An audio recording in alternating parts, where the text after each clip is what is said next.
वाले, एक किबले की तरफ नमाज रुक करके नमाज पढ़ने वाले, जब हमारे अपने अंदर इंसानियत नहीं रहेगी तो हम दूसरों को इंसानियत का दर्स कैसे देंगे और सबक कैसे देंगे। यही हजरत उमर है। आओ एक ऐसा वाकया तुम्हें सुनाने जा रहा हूं जिस वाकये को सुनकर हमारे ज़मीर जाग जाएंगे। रात की तारीकी है। हजरत उमर रात के अंधेरे के अंदर गश्त करके देख रहे हैं कि कौन परेशान है। काफी दूर निकल जाते हैं तो एक और परेशान आदमी नजर आता है, घर के बाहर बैठा हुआ और रो रहा है। हजरत उमर उसके पास बैठ गए। जी क्यों रो रहे हो? उसने भी यही कहा, अरे जा यार क्या दिमाग खराब कर। नहीं बोलो तो क्या बात है। अरे तुम क्या कर लोगे यार, जाओ ना, मेरी किस्मत मेरा नसीब। नहीं ऐसी बात मत करो।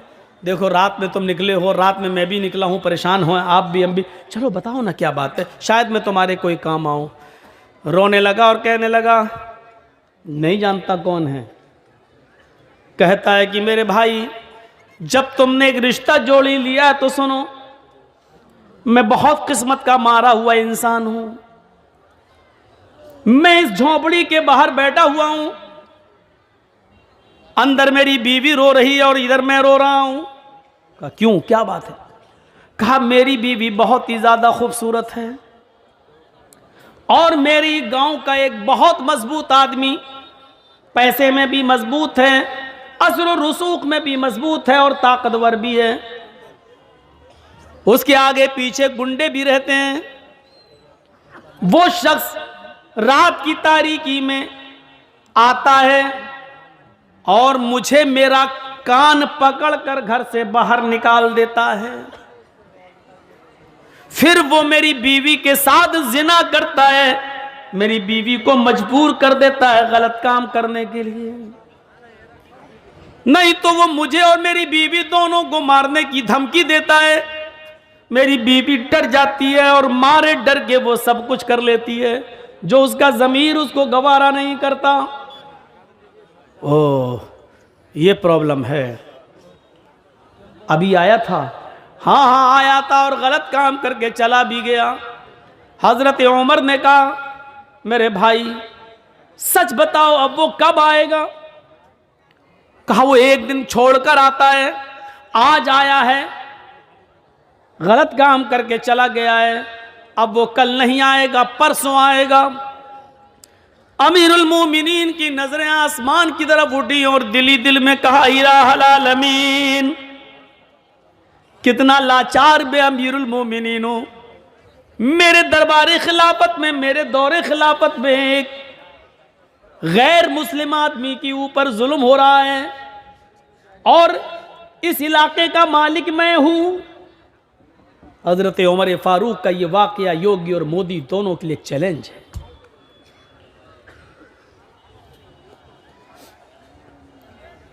सोचें, मेरे दौरे खिलाफत में एक आदमी मजबूर है और वो भी इतनी बड़ी मजबूरी कि उसकी औरत की इज्जत लुटती है और बेचारा मजबूर और गरीब आदमी कुछ नहीं कर पाता। इस बात को दिल में सोचा,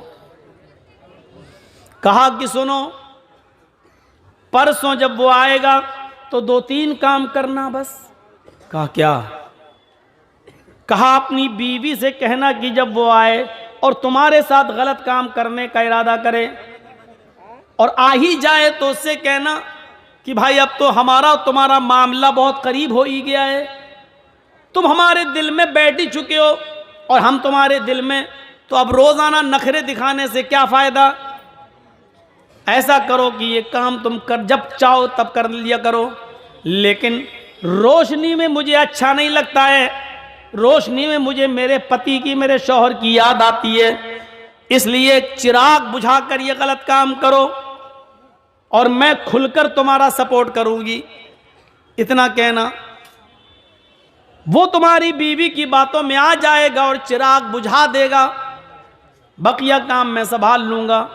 वो कहने लगा, क्या मतलब है तुम्हारा, बकिया काम संभाल लूंगा, क्या मतलब? कहा तुम डरो नहीं, कुछ नहीं होगा, और अपनी बीवी से ये कह देना कि खाना बनाकर रखना। यार ये क्या मसला, खाने से इसका क्या ताल्लुक है? बस जो कह रहा हूं वो करना। अपनी बीवी को बोलना कि खाना बना कर रखे, और जब वो तुमसे गलत काम करने लगे तो चिराग बुझा देना। बस एक दिन गुजर गया, वो नहीं आया, दूसरा दिन वो आता है, जिना की नीयत लेकर आता है, जिना के इरादे से आता है, जिना करने के लिए आता है। उस गरीब आदमी की झोपड़ी में घुसता है। हजरत उमर फारूक पहले से तलवार लेकर छिपे हुए हैं। घर के मालिक को भी पता नहीं कि अमीरुल मोमिनीन आ चुके हैं। इस आदमी के आने का इंतजार कर रहे हैं।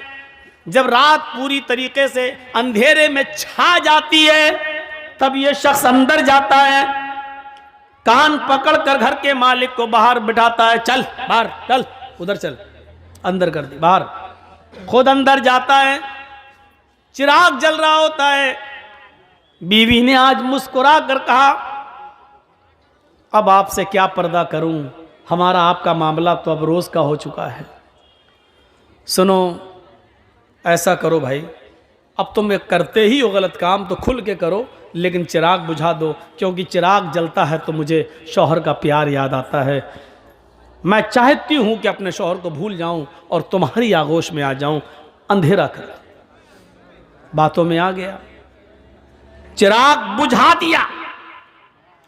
उधर हजरत उमर इस ताक में थे कि गलत काम होने ना पाए, क्योंकि मैं बचाने के लिए आया हूं। जैसे ही चिराग बुझता है, हजरत उमर फारूक उस झोंपड़ी के अंदर घुसते हैं। अब खतरा था कि तलवार अंधेरे में चलाएं तो ऐसा ना हो कि आदमी की जगह पर, जानी की जगह पर इस गरीब आदमी की बीवी की गर्दन पर कहीं तलवार न चल जाए।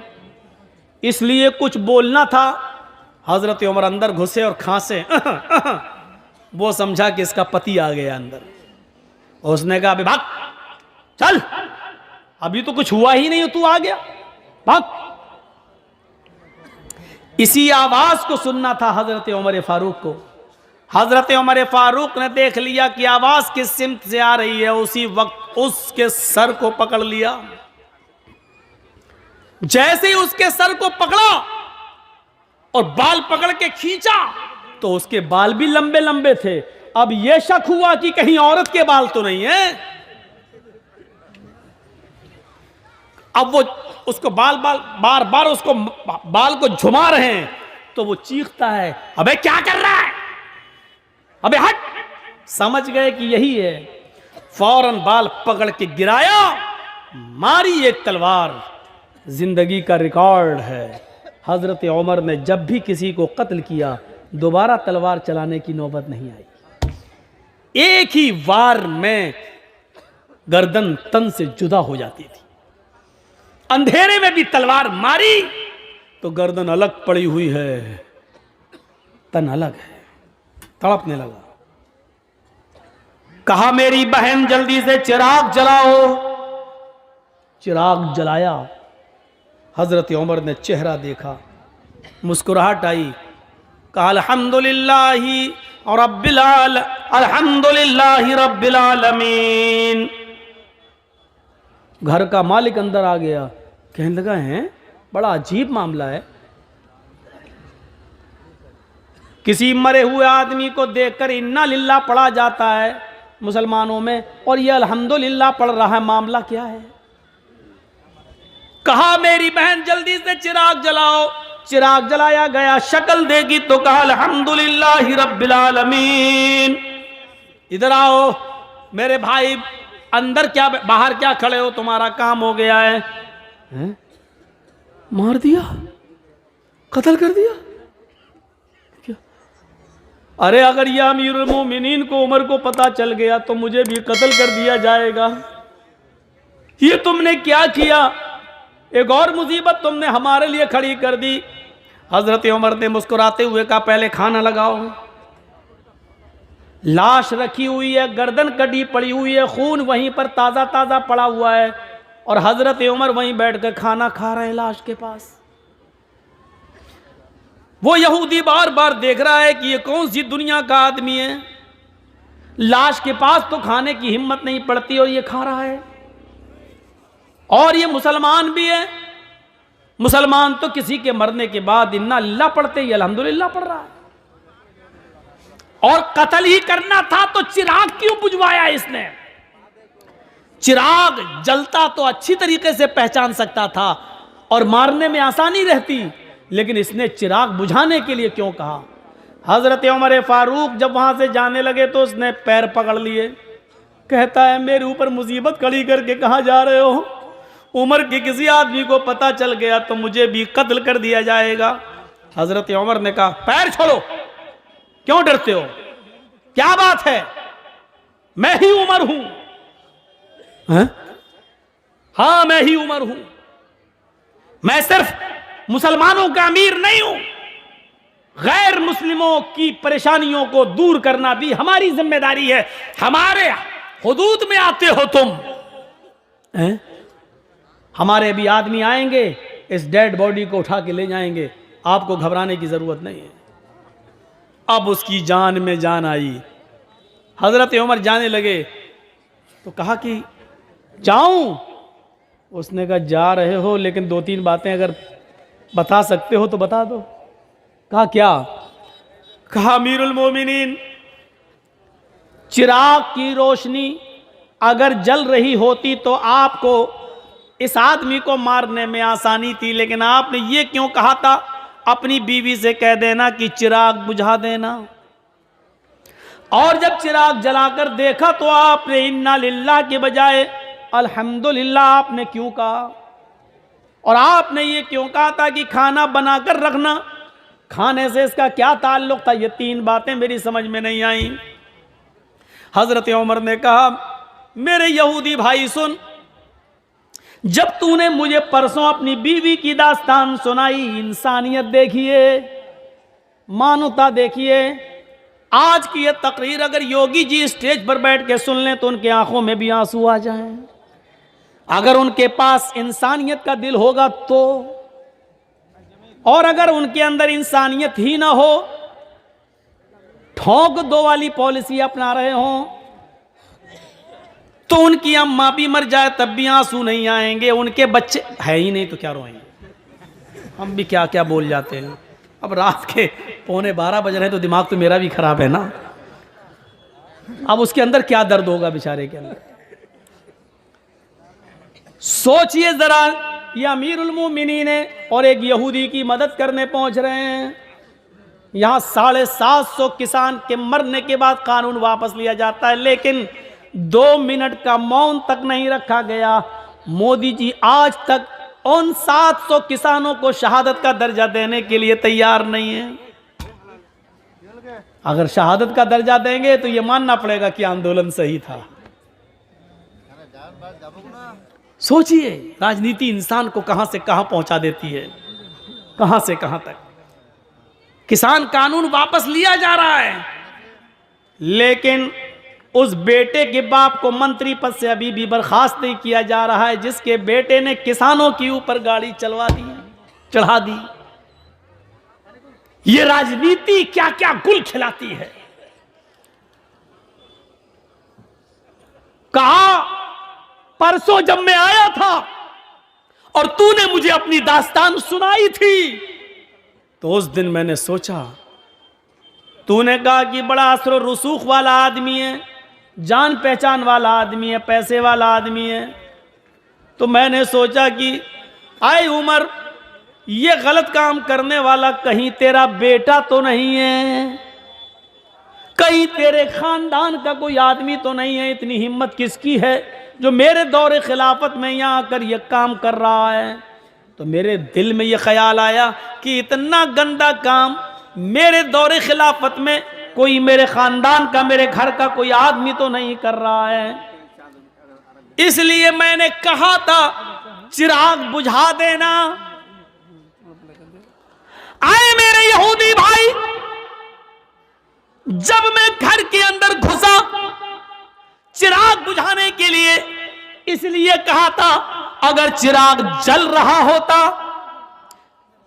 और ये आदमी या जिना करने वाला कोई और होता मेरा करीबी रिश्तेदार होता, मेरा बेटा होता, और तेरे घर में जब मैं घुसता और चिराग जल रहा होता और मेरी नजर उसकी ऊपर पड़ती और उसकी मेरी ऊपर पड़ती, तो हो सकता अपना बेटा समझकर, अपना बेटा अपने बेटे को देखकर, अपने भतीजे को देखकर, अपने खानदान के किसी रिश्तेदार को देखकर हो सकता था कि मेरा गुस्सा ठंडा हो जाता और तलवार फिर मेरी उसकी गर्दन पर न चलती और फिर मैं तुझे मनाता कि कुछ ले दे के मामला रफा दफा कर लो।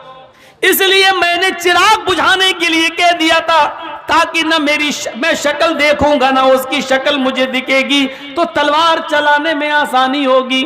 फिर मैंने उसकी गर्दन पे तलवार चलाई और जब गर्दन मेरे हाथ में आ गई तन अलग, तो फिर मैंने तुम्हारी बीवी से कहा, बहन जल्दी से चिराग जलाओ, इसलिए कि मैंने ये देखने की हिर्स थी, लालच था कि देखें मरने वाला मेरा रिश्तेदार तो नहीं है। जब चिराग जला और उसके सर पर मेरी नजर पड़ी तो मैंने अल्लाह का शुक्र अदा किया, इसलिए कि अल्हम्दुलिल्लाह मरने वाला मेरा खानदान का नहीं, मेरा रिश्तेदार नहीं, मेरा बेटा नहीं, मेरा भतीजा नहीं, मरने वाला भी गैर मुस्लिम है, तू भी गैर मुस्लिम है, ये गलत काम करने वाला भी गैर मुस्लिम है। इस पर मैंने अल्हम्दुलिल्लाही रब्बिल आलमीन पढ़ा। तमाम तारीफें अल्लाह के लिए हैं जिसने जो दोनों जहान का पालनहार है, इसलिए मैंने अल्हम्दुलिल्लाह पढ़ा है कि मरने वाला मेरे खानदान का नहीं है। उसने कहा, अच्छा खाना बनाने के लिए क्यों कहा? कहा, जब तूने परसों मुझे ये दास्तान सुनाई तो उसी दिन मैंने कसम खा ली, उमर तेरे दौरे खिलाफत में यह आदमी परेशान है और तू आराम से कैसे खाना खा सकता है, तू कैसे पानी पी सकता है, तू मौज मस्ती के साथ कैसे रह सकता है। आए उमर, उस वक्त तक तेरे ऊपर खाना हराम है जब तक कि उस आदमी के लिए खाने के लिए रास्ता हमवार न कर देगा, जब तक कि इस आदमी को मारकर और उस आदमी को नजात देकर जब तक मैं फारिग न हो जाऊं तब तक मैं खाना नहीं खाऊंगा। मैं परसों से भूखा हूं, कल दिन भर नहीं खाया, आज दिन भर नहीं खाया।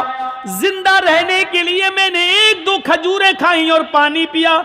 मेरे दिल में यह था कि जब तक तुझे इस मुसीबत से नजात न दिला दूं, तुम्हारे लिए खाने पीने का रास्ता हमवार न कर दूं। जब तुम चैन से नहीं खा पा रहे हो तो मैं चैन से कैसे खाऊं? जब तुम चैन से बैठ नहीं पा रहे हो तो मैं चैन से कैसे बैठूं? इसलिए मैंने खाना नहीं खाया था। अल्हम्दुलिल्लाह आज मैंने पेट भर के खाना खाया। एक आदमी की मुसीबत को अपनी मुसीबत समझना, उसके दर्द को अपना दर्द समझना, ये इस्लाम है। इन्नद्दीना इंदल्लाहिल इस्लाम, अल्लाह की दृष्टि में, अल्लाह की नजर में सबसे बेहतर दीन इस्लाम है। ये इंसानियत हमारे और आपके अंदर होनी चाहिए, वरना एक औरत कह देती थी रात के अंधेरे में, एक औरत रात के अंधेरे में हजरत उमर ने देखा कि हांडी जल रही है। उस औरत के पतीली का ढक्कन खोल के देखा तो उसमें सिर्फ पानी गर्म हो रहा है और 2-3 पत्थर पड़े हुए हैं। उस औरत से पूछा, ये क्या है पानी के अंदर पत्थर? कहा कि मैं नहीं जानती ये कौन है। कहती है, क्या करूं, बच्चे भूखे हैं, इनको तसल्ली दे रही हूं, आग जलती रहेगी, हांडी पकती रहेगी, पत्थर उबलते रहेंगे और इन बच्चों को इंतजार में, हाँ मेरी माँ खाना बना रही है, नींद आ जाएगी और भूखे सो जाएगी। बच्चों को धोखा दे रही हो तो क्या करूं, मेरे पास जब कुछ है नहीं। तुमने अमीरुल मोमिनीन से क्यों नहीं कहा, उमर से क्यों नहीं कहा? उस औरत का जवाब देखो क्या है। कहती है, मैं उमर के पास क्यों जाऊं कहने के लिए, क्यों जाऊं मैं? उमर अमीर है, लोगों का जिम्मेदार है, उमर की ड्यूटी है ये पता लगाना कि किसके घर में चूल्हा जल रहा है और किसके घर में चूल्हा नहीं जल रहा है। मेरे भाई तुम गवाह रहना, हजरत उमर से ही कह रही है, मेरे भाई तुम गवाह रहना, कल कयामत के दिन मैं उमर का गरीबान पकड़ूंगी। आज कोई योगी जी से कह दे देख लेंगे तुम्हें कयामत के दिन, या कुछ उल्टा सीधा एक जुमला बोल दे, जमानत नहीं होगी आपकी, राष्ट्रद्रोह का मुकदमा ठुक जाएगा। राष्ट्रद्रोह का एक तो ठोंक दो वाली भाषा, और दूसरा मुकदमा। देखा ना डॉक्टर कफील के ऊपर कैसे कैसे मुकदमे चलाए थे, जिसने बच्चों की जान बचाई हो, अपने घर का ऑक्सीजन लेकर बच्चों की जान बचाई हो, उसके ऊपर राष्ट्रद्रोह का मुकदमा। हजरत उमर से कहा उसने, कयामत के दिन मैं उमर का गरीबान पकड़ूंगी। उमर बोले, बहन उमर को क्या मालूम तुम्हारी हालत का? नहीं मालूम है तो मालूम करना चाहिए, ज्यादा पक्ष मत लो उमर का, ज्यादा पक्ष मत लो उमर का, चलो यहां से। हजरत उमर कहते हैं, मेरी बहन तुम रुको, तुम बहन हो, मैं घर से कुछ इंतजाम करता हूं। ये नहीं बताया कि मैं ही उमर हूं।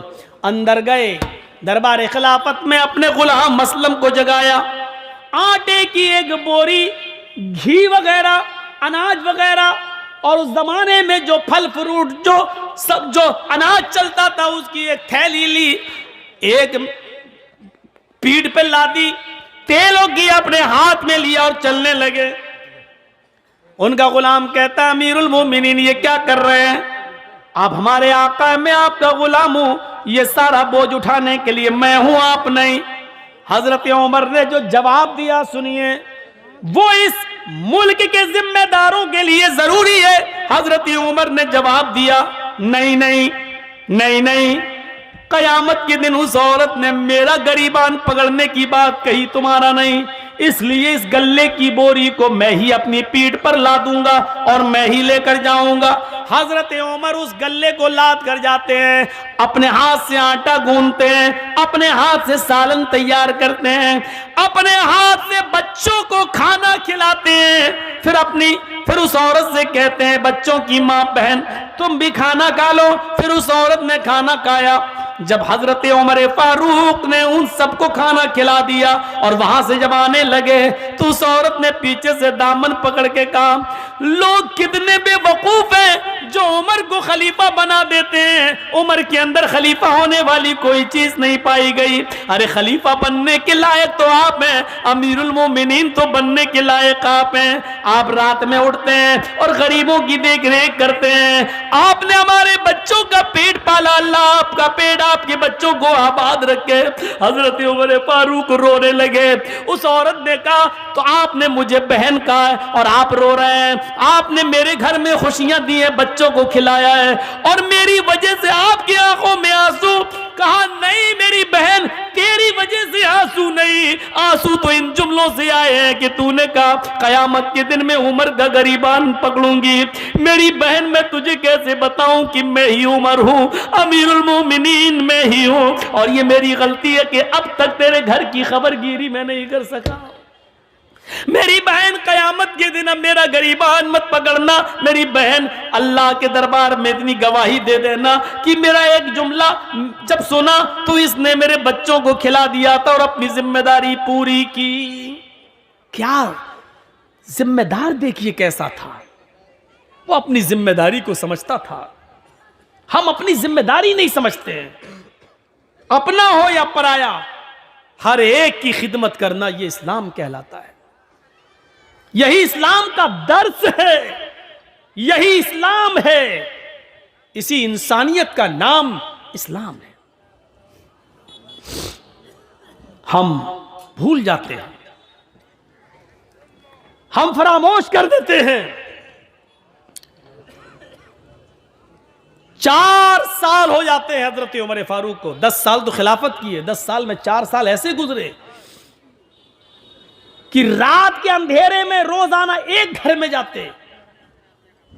एक सहाबी है हजरत तुफैल दौसी, कबीले दौस से उनका ताल्लुक। उनको शक होता है कि उमर ये रात को रोजाना कहां जाते हैं। पूछ पूछ के थक गए, लेकिन हजरत उमर ने नहीं बताया कि मैं रात को कहां जाता हूं। एक दिन तुफैल दौसी को तजस्सुस सूझ गया, देखें कहां जाता है उमर। रात की तारीकी में, रात के अंधेरे में जासूसी करने लगे। हजरत उमर आगे आगे जा रहे हैं, तुफैल दौसी पीछे पीछे पेड़ से छुप छुप के कि उमर मुझे देख न लें। हजरत उमर दाएं बाएं देख रहे हैं, लेकिन इनको पीछे का कोई आदमी दिखाई नहीं दे रहा है। चल दिए 4-5 मील दूर एक बियाबान आबादी में, आज बियाबान जगह आ जाते हैं। 5-6 झोपड़ियों के अलावा वहां कुछ नहीं है। एक झोपड़ी में चिराग जल रहा था। हजरत उमर फारूक ने दाएं बाएं देखा कि मुझे कोई नहीं देख रहा, उस झोपड़ी के अंदर घुस जाते हैं। तो फैल दौसी को शक हो गया कि उमर इतनी रात में इस झोपड़ी में क्या करने गया। इंसान की फितरत है, रात के अंधेरे में आप भी अगर दाएं बाएं देखें और कोई ना आपको देख रहा हो, चुपके से आप किसी घर में घुस जाएं, वो भी रात के अंधेरे में, तो मेरे दिल में तो तरह तरह के ख्यालात उठेंगे ही कि आप क्यों गए, इतनी रात में क्यों जा रहे हैं। तो फैल दौसी कहते हैं कि मैं उमर के निकलने का इंतजार करने लगा कि इतनी रात में उमर इस घर में क्या करता है और रोजाना आता है क्या करता है। काफी देर के बाद उस झोपड़ी से जब हजरत उमर निकले और सीधे चले गए, तो फैल दौसी ने कहा जा रहे हैं जाने दो, मैं झोपड़ी में जाके देखूं कि इसमें क्या है। हजरत तुफैल जब उस झोपड़ी में घुसते हैं तो क्या देखते हैं कि एक कोने में चिराग जल रहा है। उस चिराग के पास खजूर के पत्तों की बनी हुई एक चटाई बिछी हुई है। उस चटाई के ऊपर कोई लेटा हुआ है। करीब गए तो पता चलता है कि एक औरत है, और करीब जाते हैं तो पता चलता है कि वो बूढ़ी औरत है। और करीब गए तो क्या देखते हैं कि वो तो आंखों से अंधी है, दांत उसके मुंह में नहीं है, और हाथों से कोड़ी और पैरों से लंगड़ी है। हजरत तुफैल उसके पास बैठ जाते हैं और कहते हैं माँ। उसने कहा जी क्या मैं तुमसे कुछ पूछना चाहूं तुम बताओगी। उसने कहा बोलो बेटा। कहा ये आदमी जो तुम्हारे पास आया है और अभी अभी यहां से गया है, ये कौन है, क्या तुम इसको जानती हो, क्या तुमने कभी इसको देखा है। कहा नहीं, मैं आंखों से अंधी हूं, मैं क्यों मैं कैसे देख सकती हूं। कहा मां मुझे जल्दी बताओ कि ये आदमी यहां आता है तो कम से कम तुम्हें बताया तो होगा कि मैं कौन हूं। कहा नहीं मेरे बेटे, ये आदमी यहाँ 4 साल से बराबर कंटिन्यू आता है, चाहे कितनी बारिश हो, चाहे कितनी आंधी हो, चाहे कितना तूफान हो, चाहे कुछ भी हो, लेकिन ये यहाँ जरूर आता है। लेकिन 4 साल से आज तक इसने मुझे अपना नाम नहीं बताया। यहाँ तो 100 रुपए मदरसे में चंदा देते हैं तो नाम के साथ देते हैं कि फला साहब ने दिया है। ऐलान करो मौलाना साहब, 1000 रुपए चंदा देते हैं तो उसमें भी हमें शोहरत चाहिए, फला ने दिया। और यहाँ बैठे रहते हैं कंपटीशन में, मेरा दुश्मन कितना दे रहा है, अगर उसने 1 दिया तो उसको दिखाने के लिए हम 1200 देंगे, हम 1500 देंगे। ये कंपटीशन है हमारे यहाँ, सब नेकी बेकार। ये सिस्टम ही पहली बात तो हमें गलत लगता है कि लाइए मौलाना साहब ये 100 रुपए लीजिए, मेरे अब्बू के लिए दुआ कर दी, अल्लाह उनको जन्नत दे। अरे आप मदरसे को चंदा दीजिए, आप दिल में नियत कर लीजिए कि मैं अपने बाप की तरफ से दे रहा हूं, आपको सवाब मिलेगा। मौलाना साहब से नाम ले लेकर क्यों दुआ करवा रहे हो। जर्जी साहब को अपने बाप को सवाब पहुंचाना है, जर्जी साहब 1000 रुपया देंगे, दिल में नियत है मैं अपने बाप की तरफ से दे रहा हूं, बाप को सवाब मिलेगा। 20 साल हो गई तकरीरें करते करते, यही बताते बताते, लेकिन नहीं बदली जा रही ये बात, नहीं वही धुर्रा चला आ रहा है, उसी पे हम चल रहे हैं। 4 साल हो गई, आज तक इसने मुझे अपना नाम नहीं बताया कि कौन है। अच्छा, बस ये कह देता है मैं तुम्हारा बेटा हूं, मैं तुम्हारा बेटा हूं। मैंने भी पूछना छोड़ दिया, बेटा जब नाम ही नहीं बताता तो क्या करूं। तो करता क्या है यहां, करता क्या है ये पूछ रहे हो। हाँ बेटे, इस आदमी के बहुत एहसान है मेरे ऊपर। कहा मां बताओ ना क्या करता है।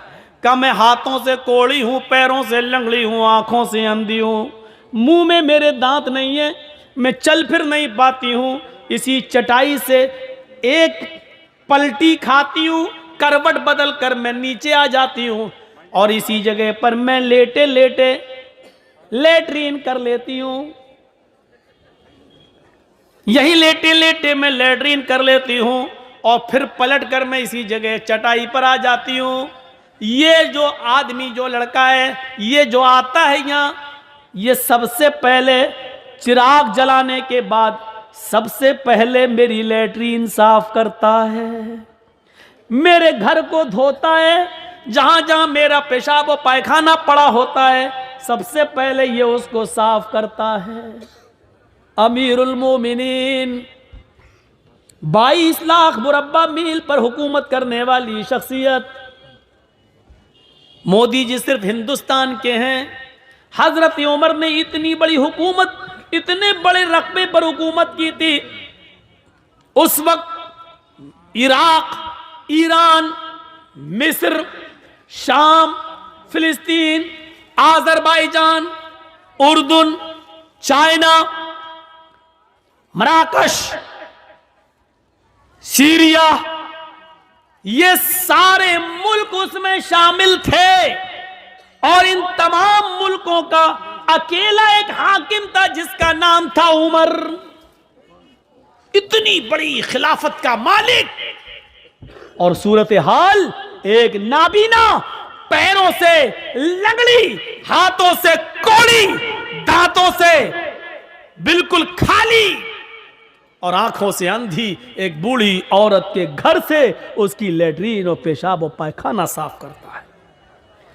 उसके बाद मेरे कपड़े चेंज करता है, मुंह हाथ धुलने की जरूरत होती है, मुझे मुंह हाथ धुला देता है, नहलाने की जरूरत होती है तो मुझे गुस्ल देता है,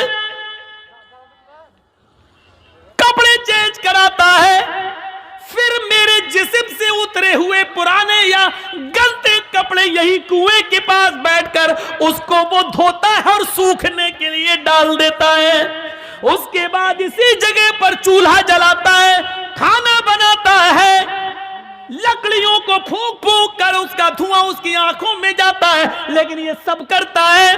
मैं दांत नहीं है, अपने मुंह में वो चबाता है, उसको नरम करके फिर वो मेरे मुंह में डालता है और जब तक मेरा पेट नहीं भर जाता वो यहां से जाने का नाम नहीं लेता। हजरत तुफैल दौसी चीख पड़े, अमीरुल मोमिनीन, मैं तुम्हें क्या समझ रहा था और तुम क्या निकले। अमीरुल मोमिनीन, मैं तुमसे नेकियों में कभी आगे नहीं निकल पाऊंगा। मां जानती हो वो कौन है? वो अमीरुल मोमिनीन है, वो उमर फारूक हैं? सिटी गुम। फिर तुफैल दौसी तेज स्पीड में घर से निकलते हैं और उमर फारूक के घर की तरफ जाते हैं।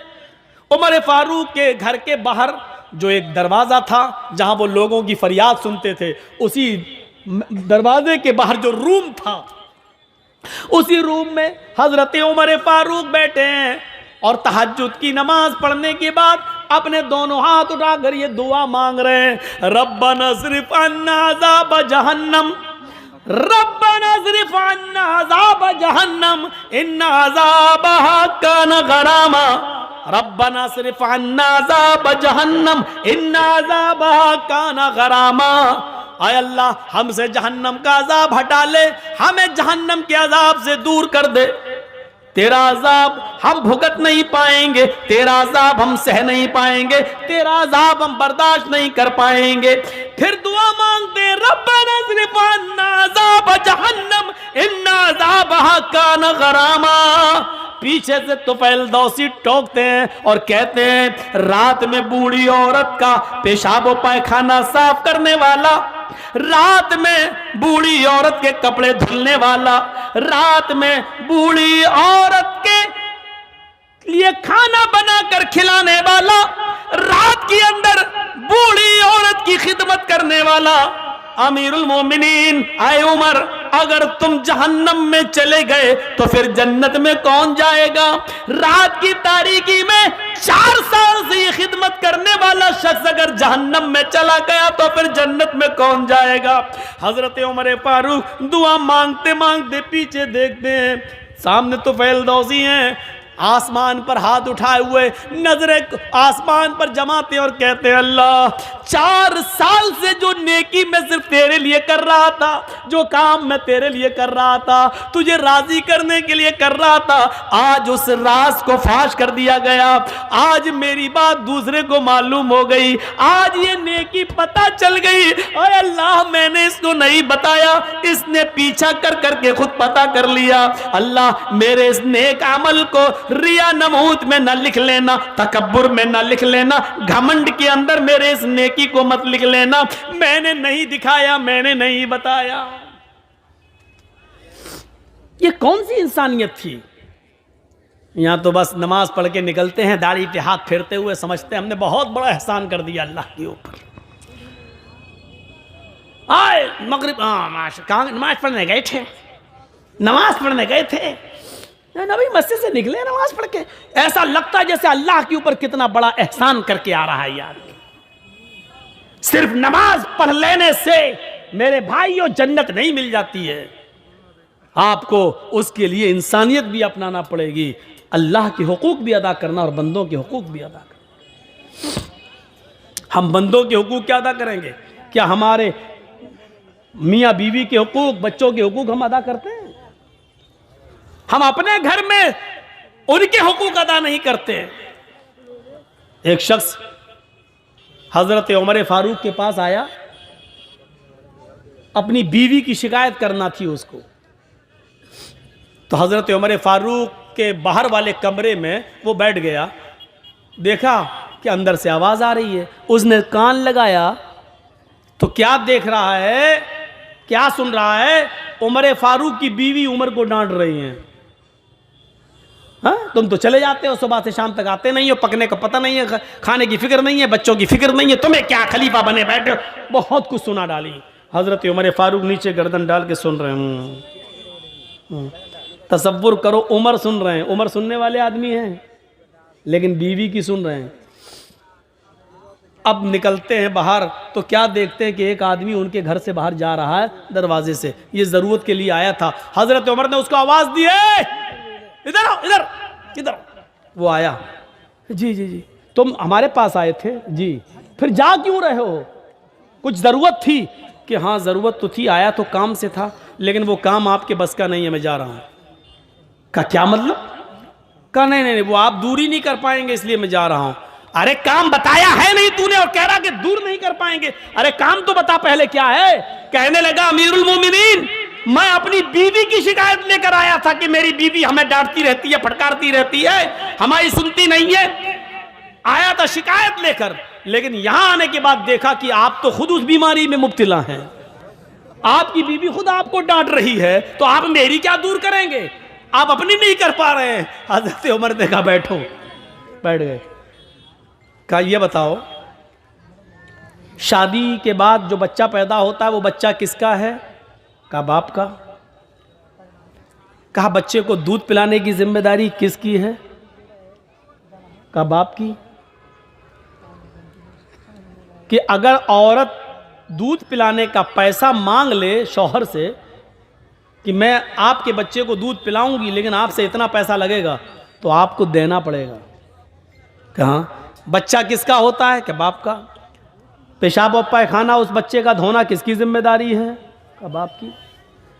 कहा कि हमारी बीवी हमारे बच्चे को धुलाती है, नहलाती है, दूध पिलाती है, इतना अल्लाह ताला ने उसके दिल में रहम डाल दिया है, और खाना पकाना भी औरत की जिम्मेदारी नहीं है, लेकिन वो हमारे लिए खाना भी बना देती है। कहने लगा खाना बनाना औरत की जिम्मेदारी नहीं है? कहा नहीं, नान नफका मर्द के जिम्मे है। आपका निकाह हुआ होगा तो काजी साहब ने निकाह पढ़ाया होगा तो उसमें कहा होगा फलां फलां लड़की के साथ, फलां फलां की बेटी के साथ इतने इतने रुपए मेहर, या ये मेहर के इवज अलावा नान नफका, अलावा नान नफका आपका निकाह किया जा रहा है, क्या आपने कबूल किया? मान लीजिए किसी लड़की का नाम जैनब है और उसके बाप का नाम इदरीस है, तो आप निकाह जब पढ़ाएंगे, तीनों आयतें पढ़ने के बाद यह कहा जाएगा कि आए यूसुफ साहब, आए असलम साहब, आए जमील साहब, जैनब बिनते इदरीस, इदरीस की बेटी जैनब के साथ आपका निकाह 5,000 रुपए मेहर के एवज या 2 तोले सोने के एवज आपका निकाह किया जा रहा है। अलावा नान या 5,000 रुपए मेहर के एवज सिक्का राइजुल वक्त अलावा नान नफका आपके निकाह में दिया जा रहा है। क्या आपने कबूल किया? उसके जवाब में आप कहेंगे हाँ मैंने कबूल किया। तो अलावा नान नफका यानी इतने रुपए मेहर तो देना ही है, नान नफका भी आपके, नान मानी रोटी, नफका मानी खर्चा, यानी दवा, बीमारी, इलाज, बच्चों के खर्चे, ये सब औरत की, मर्द की जिम्मेदारी है कि वो औरत को दे। तो वो पकी हुई रोटी भी मांग सकती है। एक मर्तबा एक पंचायत में हमें जाने का मौका मिला था, लेकिन वो अब बेचारा लड़का जो था वो किसी आलिमा से शादी कर लिया था, मौलवन थी वो, पढ़ी लिखी। अब दोनों में बिगड़ गई। हम लोगों ने बहरहाल किसी तरह मामला निपटाया और बनाया उन दोनों का। तो मैंने कहा सुनो, ये काम तुम करोगे, और लड़की से कहा देखो आज के बाद शिकायत न सुने, रोटी खाना बना लेना, तैयार करना, तुम्हारा शौहर दुकान से आएगा, उसको खाना खिलाना, ये तुम्हारी जिम्मेदारी। कहती है मौलाना साहब आपको किसने मौलाना बनाया है? हमने कहा क्यों, क्या हुआ? कहा कि रोटी बनाने की जिम्मेदारी हमारी नहीं है। कौन सी हदीस में लिखा बताओ तो? लड़का कहता देखी देखी देखी। हमने कहा और कर ले मौलवन से शादी कर, अब जब तूने की है तो भुगत। फिर मैंने 4 लोगों के साथ मिलकर समझाया कि देखो समाज के अंदर भी कुछ बातें ऐसी होती हैं जो लेके चलना पड़ता है। अब तुम्हारा शौहर जब इतना कर रहा है तो खाना तुम भी, तब उसको प्यार से समझाया। तब कहती हाँ ऐसे समझाओगे तो बना दूंगी, लेकिन अगर ये कहो कि खाना बनाना तुम्हारी जिम्मेदारी, मेरी नहीं है। अब आप लोग सोच रहे होंगे मौलाना यहाँ बयान कर दिया, कहीं ऐसा ना हो कि घर में कल हमारी औरतें हमसे खाना बनवाएं।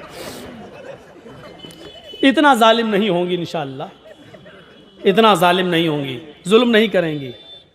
तो हज़रत उमर ने उसको समझाया कि वो खाना बना देती हैं, कपड़ा धो देती हैं, बच्चे को नहला देती हैं, उसका पेशाब और पायखाना साफ कर देती हैं। कहता हाँ ये तो है, हाँ ये तो है, हाँ ये तो है। तो कहा फिर थोड़ी सी 2-4 बातें सुन ले, उसमें क्या बिगड़ रहा तेरा? चुप, खामोश हो जा। देख मैं कितनी बड़ी हुकूमत का मालिक मैं सुन रहा हूँ अपनी बीवी की, तू भी सुन ले। उसको समझा दिया। हर मामले में अकड़ ही ठीक नहीं होती है, क्योंकि अल्लाह के रसूल सल्लल्लाहु अलैहि वसल्लम ने फरमाया फ़इन्नल मरअता खुलिक़त मिन ज़िलइन, औरत आदम अलैहिस्सलाम की बाएं पिसली से पैदा हुई है, और पिसली का ऊपर वाला हिस्सा जो है वो टेढ़ा होता है। आप देख लीजिए ये पिसलियां है ना, ये पिसली, ये सबसे ऊपर वाली पिसली से पैदा हुई औरत, बाएं तरफ जो उल्टी तरफ। और आप देखेंगे पिसली जब आप निकालोगे जिस्म से तो ऐसे निकलेगी, ऐसे टेढ़ी होगी। अल्लाह के नबी ने फरमाया फ़इन ज़हब्ता तुक़ीमुहु कसरतहु, अगर तुम उसको सीधा करोगे ऐसे तो यहां तक तो सही होगी, बस ज्यादा करोगे टूट जाएगी, सीधी नहीं हो सकती। खुद अल्लाह के नबी कहते हैं पिसली टेढ़ी है, फ़इन ज़हब्ता तुक़ीमुहु कसरता, अगर तुम उसको सीधा करने गए तो टूट जाएगी। वइन तरकहु लम यज़ल अवज, और अगर छोड़ दिया तो टेढ़ी रहेगी। क्या करोगे? अगर नहीं उसको सीधा किया, छोड़ दिया तो टेढ़ी रहेगी, और सीधा करोगे तो टूट जाएगी। यानी औरत टेढ़ी है, सीधा करोगे तो तलाक हो जाएगी, इसलिए टेढ़ा ही रहने दो। ये औरत की फितरत बताई अल्लाह के रसूल ने। तो टेढ़ापन थोड़ा सा बर्दाश्त करो, क्योंकि सीधा करने के चक्कर में रहोगे औरत को तो औरत टूटना गवारा कर लेगी, लेकिन सीधा नहीं होगी। अब इससे ज़्यादा खुलकर अल्लाह के नबी और क्या बताएंगे? समझदार के लिए इशारा काफ़ी है। मतलब यह है कि औरत को पिसली की तरह है, उसको उसी हाल में रहने दो जिस हाल में वो है। थोड़ी बहुत बातें उसकी सुन लो, क्योंकि शैतान तो चाहता ही है कि घर बिगड़वाएं। अपनी औलाद के हुकूक अदा कीजिए, बहुत शिकायतें, मौलाना मेरा बेटा मेरा कहना नहीं मानता, मौलाना मेरा बेटा मेरा कहना नहीं मानता, मौलाना औलाद बड़ी नाफरमान है। क्यों नाफरमान है? हजरत उमर फारूक के पास एक बाप अपने बेटे की शिकायत लेकर आया, कहता अमीरुल मोमिनीन मेरा बेटा ये करता वो करता, मेरी बात नहीं मानता। हजरत उमर ने बेटे को बुलाया और डांटा उसको पकड़ के। जब खूब डांट चुके तो उसने कहा अमीरुल मोमिनीन डांट लिया, दिल की भड़ास निकल गई? कहां, अब मैं कुछ पूछूं? कहा जी बोलो, क्या कहना है? कहा आपने बेटे का, बाप का तो हक बता दिया, बेटे को ये चाहिए, ये करना ये करना ये करना, मैं सब करने के लिए तैयार हूं, लेकिन बेटे का भी कुछ हक है बाप के ऊपर। तो हजरत उमर ने कहा हाँ है। कहा क्या, बताइए? कहा कि जब वो पैदा हो तो उसका अच्छा नाम रखे। दूसरा हक, जब 7 दिन का हो तो उसका अकीका करे। तीसरा हक, जब वो बालिग हो जाए तो दीनदार शरीफ घर की किसी लड़की से उसकी शादी करा दे। ये 3 हक बाप के ऊपर है बेटे के ताल्लुक से। कहा अमीरुल मोमिनीन मेरे बाप से पूछो इसने इन 3 हक में से कौन सा हक अदा किया मेरा? का नाम इसने मेरा रखा है, ये अरबी में कुछ बताया उसने, जिसका नाम तर्जमा होता उर्दू में खटमल। मैं पैदा हुआ तो इसने मेरा नाम रखा खटमल है? और 7 दिन का हुआ तो इसने अकीका नहीं किया। और जब मैं बालिग हुआ तो मेरी शादी ऐसी लड़की से करा दी है जो बीवी नहीं डाइन है। अब बताइए कि मैं इसका हक अदा कैसे करूंगा? तब हजरत उमर फारूक ने लड़के की बात को सुना और उसके बाद फिर बाप को डांटा कि जब तुम अपनी औलाद का हक अदा नहीं कर रहे हो तो क्या उम्मीद रखोगे कि आपकी औलाद आपका हक अदा करेगी? है, दोनों तरफ हैं मामलात। आप अपनी औलाद को रात के 12 बजे तक 1 बजे तक एंड्रॉयड मोबाइल दे दो और आपकी औलाद यूट्यूब में लगी रहे, फेसबुक में लगी रहे, मैसेंजर पे लगी रहे और पूरी 2 GB पर उसको जब तक खत्म ना कर ले बिस्तर पे सोने ना जाए, तो आप अपनी इस औलाद से ये उम्मीद रखते हैं कि आपके मरने के बाद आपकी औलाद आपके लिए दुआ करेगी रब्बिग़फिरली व लिवालिदैया? क्या ये कहेगी कि अल्लाह मुझे बख्श दे और मेरे माँ बाप को बख्श दे? आप ये उम्मीद लगाते हैं? हजरत मरियम अलैहिस्सलाम जिस मस्जिद के जिस मेहराब में रहती थी, हजरत ज़करिया उनकी किफालत करते थे। पढ़िए सूरह मरियम कुरान में। उनके पास बेमौसम फल आ गया उस मेहराब के अंदर। आम का मौसम नहीं था, आम आ गया, लीची का मौसम नहीं था, कोई फल आ गया जिसका मौसम नहीं था। जब ज़करिया ने बेमौसम फल देखा, मरियम के पास मस्जिद के मेहराब में जब बेमौसम फल देखा तो पूछा अन्ना लके हाजा, आए मरियम ये फल कहां से आया? इस फल का तो मौसम नहीं है लेकिन ये फल कहां से आ गया? यानी हजरत मरियम की किफालत करने वाले ज़करिया अलैहिस्सलाम अपनी जिसकी परवरिश कर रहे हैं मरियम से सवाल कर रहे हैं कि ये बेमौसम फल कहां से आ गया।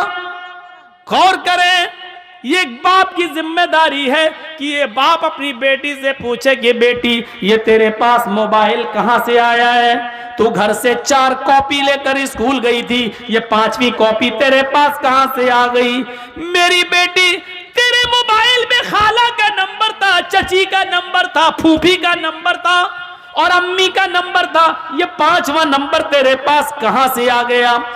मेरी बेटी तेरे मोबाइल में 10 रुपए का बैलेंस था, तुझे अपने माँ बाप को मिस बैल मारने के लिए 10 रुपए दिए थे ताकि कोई जरूरत पड़े तो मिस बैल मारना, हम तुझे कॉल कर लेंगे। ये तेरे मोबाइल में व्हाट्सएप चलाने के लिए नेट पैक कैसे आ गया? ये 1 GB 1.5 GB तुझे जो नेट पैक मिल रहा है ये कहां से आ गया? ये जिम्मेदारी किसकी है? हजरत ज़करिया मरियम से पूछ रहे हैं। कौन मरियम? कौन मरियम जिनके पेट से ईसा पैदा हुए?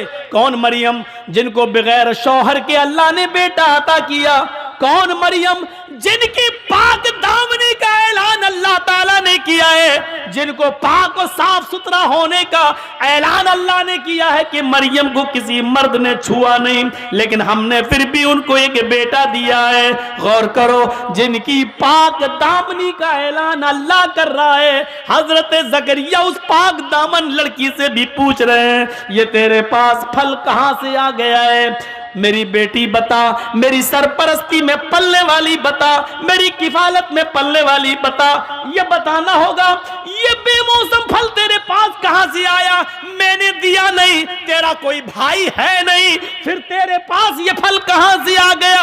अल्लाह की नेक बंदी थी, अल्लाह वाली थी, इसलिए जवाब देती है, क़ालत हुआ मिन इंदिल्लाह। ज़करिया, मेरे बारे में गलत मत सोचो, आपने पाला है, आपके खून में आपकी परवरिश को मैं जलील नहीं होने दूंगी, आपका नाम कभी खराब नहीं होने दूंगी। किसी लड़के ने मुझे ये फल नहीं दिया है, किसी मेरा कोई बॉयफ्रेंड नहीं है। क़ालत हुआ मिन इंदिल्लाह, ये फल तो अल्लाह की तरफ से आया है, फरिश्ता दे गया है, ये दुनिया का नहीं जन्नत का फल है, ये मेरी इबादतों के बदले में अल्लाह रब्बुल आलमीन ने जन्नत से भेजा है, इसमें किसी लड़के का कोई दखल नहीं है। जब मरियम से क्लास ली जा सकती है तो हम अपने बेटे और बेटियों की क्लास क्यों नहीं ले सकते? हम अपनी बच्चियों से क्यों नहीं पूछ सकते? हम उनसे सवाल जवाब क्यों नहीं कर सकते? हम उनसे क्यों नहीं पूछ सकते कि बेटी ये रात में 12 बजे तक क्यों जागती हो, मोबाइल क्यों चलाती हो, मोबाइल पर क्यों रहती हो? ये एक बाप की जिम्मेदारी है कि वो अपनी बेटी से पूछे, अपनी बच्ची से पूछे। चलिए, लगभग खत्म ही था।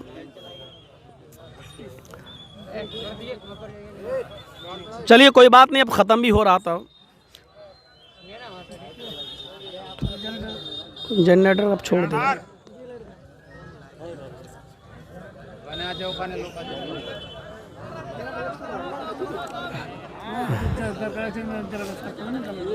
अरे बैठिए ना आप लोग थोड़ा सा और, बस बस हो गया, थोड़ा सा बैठ जाए। ये क्या माइक बंद कर दिया? बस थोड़ा सा और, मैं समझ रहा हूँ ना, सर्दी बहुत ज़्यादा है, ठंड भी है, अब कोहरा भी गिर रहा है, तो ये एक बाप की जिम्मेदारी है कि वो अपनी बेटी से पूछे। हम कहाँ पूछते हैं? कभी आपने पूछा ये जलसे में मेले लगते हैं और मेलों में जो शॉपिंगें होती हैं और लड़कियां घूमती हैं, क्या क्या होता है? जलसा तो जब मौलाना जर्जी साहब स्टेज पे आ जाते हैं तब ना जलसा होता है। घुस घुस के लोग आ जाते, बैठ जाते, पूरा मजमा भर जाता, कहना पड़ता हट जाओ, बैठ जाओ, ये करो। उससे पहले तो कुछ नहीं कहना पड़ता है। कितने लोग टहलते हैं, और कल के मैंने एक जलसे में देखा है, अररिया के जलसे में कितनी लड़की, और जिस दुकान पे लड़की वहीं लड़के। ऐसा लग रहा था जैसे एक कुतिया के पीछे 10-10 कुत्ते लगे हों। ये सूरत हाल हमने देखी। जलसे में हमको ला रहे हैं लोग कमरे से, जलसे गाह तक आने तक देख रहा हूं, जहां लड़की जा रही है और पीछे 4-4, 5-5 लड़के उसके पीछे लग रहे हैं। ये मिसाल हमें देना पड़ रही है। मौलाना साहब, ये कुतिया कुत्ते वाली मिसाल क्यों दे दी आपने? कुरान ने भी कभी कभी मिसालें दी हैं, उलाइका कल अनआम बल हुम अज़ल, ये चौपायों की तरह हैं बल्कि उससे भी ज्यादा गए गुजरे। अल्लाह ने भी कहा है चौपाए हैं, उससे भी ज्यादा गए गुजरे। चौपायों में सुअर भी आता है, कुत्ता भी आता है। अब सुअर पे बवाल होगा, मौलाना साहब ने सुअर क्यों कह दिया? हमारे उत्तर प्रदेश में कुछ कठमुल्ला पैदा हो गए हैं, कहते हैं जिसने अपने मुंह से सुअर कह दिया उसकी एक 40 दिन तक जबान गंदी रहती है। देख कैसे कैसे फतवे वो दे रहे हैं। अब सुअर को सुअर नहीं कहोगे तो क्या PIG साहब कहोगे? कुत्ते को कुत्ता नहीं कहोगे क्या तो DOG साहब कहोगे? क्या कहा जाएगा? अरे सुअर है तो है, कुत्ता है तो है। उर्दू में यही कहा जाता है। अरबी में कल्ब कहेंगे और खिंजीर कहेंगे, इंग्लिश में डॉग कहेंगे और पिग कहेंगे, लेकिन हम तो उर्दू में आपके सामने बोल रहे हैं इसलिए सुअर ही कहेंगे। ऐसा लगता है हालात ऐसे बना दिए गए हैं मेरे भाइयों। मोबाइल दे देकर। जलसों में भी आते हैं तो लड़के बात करते हैं, आज आओगी जलसे में? हाँ हाँ आएंगे, आज तो मेरे पापा भेज देंगे क्योंकि जलसा है ना, जलसा है। पापा समझ रहे हैं मेरी बेटी सहेली के साथ जा रही है, पापा को ये नहीं मालूम दोनों सहेलियों ने अपने अपने सहेला ढूंढ रखे हैं। ये लड़की उनके घर जाती है कि मेरे साथ जलसे में जा रही है, भेज दो। उसके पापा समझ रहे हैं सहेली के साथ जा रही है, फिर ये उसके घर जाती है, उसके पापा भी समझ रहे हैं सहेली के साथ। यहां दोनों सहेली अलग अलग हुई, दोनों अपने अपने सहेला को पकड़ लिया। तू मेरी मत कहना, हम तेरी नहीं। इस स्कूल में जो पढ़ रही हो ना, ये पुराने हो चुके हैं, ये गेम खत्म हो चुका है। नागपुर के अंदर आरएसएस के ऑफिस में बैठकर यह प्लानिंग हो चुकी है कि स्कूलों में और कॉलेजों में मुसलमान लड़कियों को ज्यादा से ज्यादा एडमिशन दिलाओ और ज्यादा से ज्यादा हिंदू लड़कों से कहा जाए कि वो मुसलमान लड़कियों से प्यार करें और उनको अपने चंगुल में फंसाएं, कोर्ट मैरिज करें, शादी करें और उनसे 2-3 हिंदू बच्चे पैदा करके उनको छोड़ दें, हटा दें, धक्के दे दें और उन लड़कियों को उनके माँ बाप के पास भेज दें। ये प्लानिंग हो चुकी है हमारी बेटियों के साथ, मुसलमान लड़कियों के साथ। ये प्लानिंग आरएसएस संगठन कर चुका है। हम अभी भी आंखें नहीं खोल रहे हैं। जाओ बेटी कॉलेज में, जाओ बेटी पढ़ो।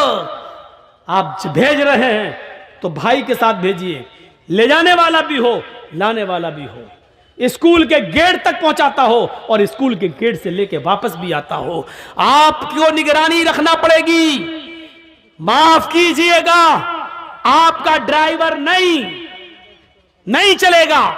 आप खुद निगरानी करिए, या तो खुद पहुंचाइए या अपने उस लड़की के भाई के जरिए पहुंचाइए। हम अल्लाह से दुआ करते हैं कि बारे अल्लाह हमारी खताओं को माफ फरमा दे, हमारे गुनाहों को बख्श दे। हम जमीआ मुसलमानों को इस्लाम जो इंसानियत का सबसे बड़ा अलंबरदार मजहब है उस पर अमल करने की तौफीक अता फरमा, हमारे अंदर इंसानियत पैदा फरमा दे। हजरत उमर फारूक ने जो खिदमत करके बताई है, हमें वो खिदमत करने की तौफीक अता फरमा। गैर मुस्लिमों के साथ भी हमें अच्छा सलूक करने की तौफीक अता फरमा। जब तक तू हमें जिंदा रख, इस्लाम पे जिंदा रखना, और जब हमारा खात्मा हो तो ईमान पर हमारा खात्मा फरमाना। व मा अलैना इल्लल बलागुल मुबीन व आखिरु दावाना अनिल हम्दुलिल्लाह।